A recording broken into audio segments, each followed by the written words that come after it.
परिमेय संख्याएं ऐसी संख्या जिसे p बटे q के रूप में लिखा जा सकता है, परिमेय संख्या कहलाती है। p और q एक पूर्णांक संख्या होती है। p और q क्या होती है? पूर्णांक संख्या होती है। और q बराबर 0 नहीं होता है, याद रखना है, q बराबर 0 नहीं हो सकता है। उदाहरण के रूप में यहाँ पर लिखा हुआ है 1/2, ऊपर वाली पूर्णांक संख्या है, नीचे वाली भी पूर्णांक संख्या है। उसी प्रकार से उदाहरण नंबर दूसरा 3/4, ऊपर वाली भी पूर्णांक संख्या है, नीचे वाली भी पूर्णांक संख्या है। और इसी प्रकार से 8/3 भी है, जो ऊपर वाली संख्या भी क्या है? पूर्णांक संख्या है, नीचे वाली संख्या भी क्या है? पूर्णांक संख्या है। आपको याद रखना है शून्य भी एक परिमेय संख्या है ना?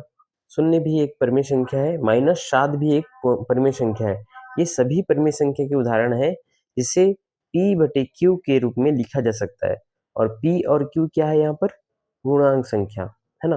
तो ये बात याद रखना है, यहाँ पर लिखा हुआ है हर प्राकृतिक संख्या एक परिमेय संख्या होती है। हर प्राकृतिक संख्या एक परिमेय संख्या होती है। और दूसरा पॉइंट ये भी याद रखना है, हर पूर्ण संख्या एक परिमेय संख्या होती है। तीसरी बात भी याद रखना है, हर पूर्णांक संख्या एक परिमेय संख्या होती है। इस बात को याद रखना है आप लोग।